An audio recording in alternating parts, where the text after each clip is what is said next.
Hi and welcome to The Winning Factor.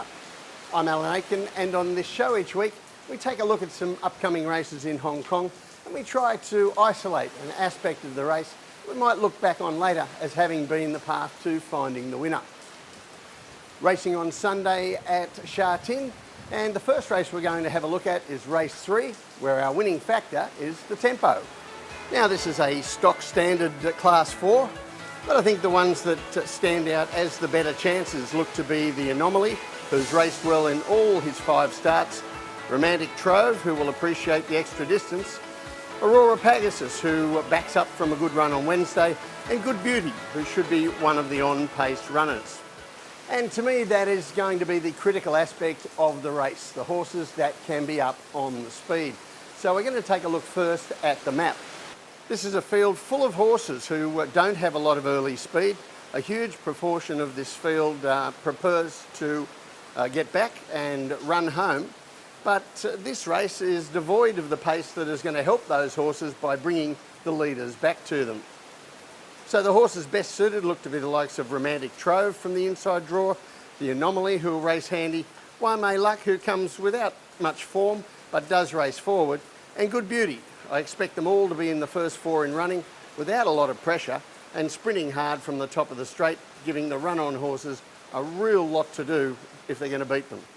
And that forecast race shape is very much like the race where the Anomaly resumed for the season behind King's Capital recently. So we're going to take a look at that replay, and this is race 23, the Anomaly in dark colours with a pink cap, and he takes a forward position early, and even in the slow fractions you can see on the heat map there, the leading 3 horses still get clear of the others early. King's Capital sits in 4th, trails them and joins them at the top of the straight, where this quartet goes for a really strong sprint down the home straight. They come clear of the others, and you'll see here the Anomaly looks a little bit balked trying to get through between the leaders. I don't think it cost him an awful lot, but in the circumstances of the race it wasn't ideal to get held up at any time, and I do like how he applied himself to keep pace with the first 2 when he did get clear again in the final 100 metres. Adding merit to the run, the Anomaly was found to have mucus in his throat after the run, so we probably didn't see 100% the best of him. So the tip in race 3, the Anomaly. His winning factor, the tempo.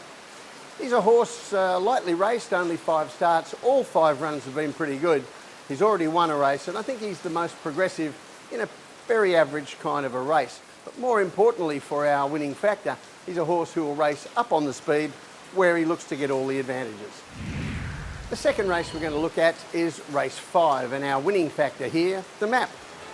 And we switch to the dirt for this class 4. We're quite an open event with no stars involved, but plenty of winning chances, and I think there are chances for Swift Spirit, fitter for his first run back. Toy Coon, who beat all but game player times in his first run this season. Lady First, an infrequent winner but consistently around the money in these races. Fairy Floss and London Lucky Star will have their fans, and Sure Win-Win, unsuited by the tempo first up, but he'd been in terrific form with 2 wins just before the summer break. And I think the best of the chances here appears to lie between Toy Coon and Sure Win-Win. So let's take a look at them on the videos. And this is race 807. This is not Sure Win-Win's most recent start, but his final run last season, and his 2nd win in a row after a victory on the dirt. And you see him in light blue and white colours. He's not really suited by the soft tempo here.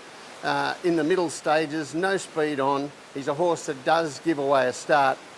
And then the leaders picked it up from the 400, sprinted home, but Sure Win-Win, despite having the disadvantages in the tempo, was up to the challenge and able to sprint better than them, get over the top of them late and arrive right on the line.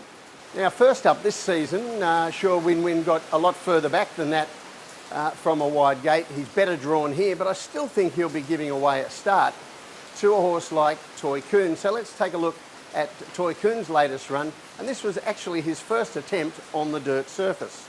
And this is race 37 this season. He's in green and yellow checks and breaks well and takes advantage of a real lack of speed in the race over the first 400 metres, and is ridden for the lead, getting past a couple of his rivals on Sunday. You see there Lady First and London Lucky Star inside him.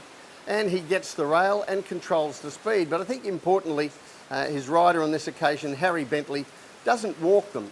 He maintains a steady gallop, and that clearly suits Toy Kuhn as he keeps grinding on in the straight at the 1 speed. He's outrun by Game Player Times, who's probably a little better than Class 4 standard, but Toy Kuhn clings on to second. Now he goes out to a wider gate on Sunday, and it's not that easy from the wide gates at the 1650 metre start, but this does look a very similar style of race. When we take a look at the map, we saw in that replay Toy Kuhn began very well and was able to get around Lady First early, and that gelding looks one of his main rivals for the lead again here. So it certainly looks like he's able to get past Lady First, and I think there will be a more positive ride than we've seen to date on Royal Agility this time, looking for a spot up on the speed. But with a good beginning, I think Blake Shin should be able to get Toy Kuhn across to be one of the leaders, despite the draw, and that puts him in front of some of his main rivals in a race where position looks absolutely vital. So the tip in race 5 is Toy Kuhn. His winning factor, the map.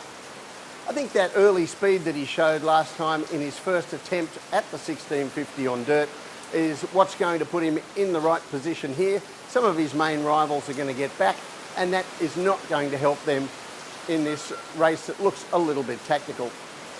Well, that's it from the winning factor for this week. See you next time.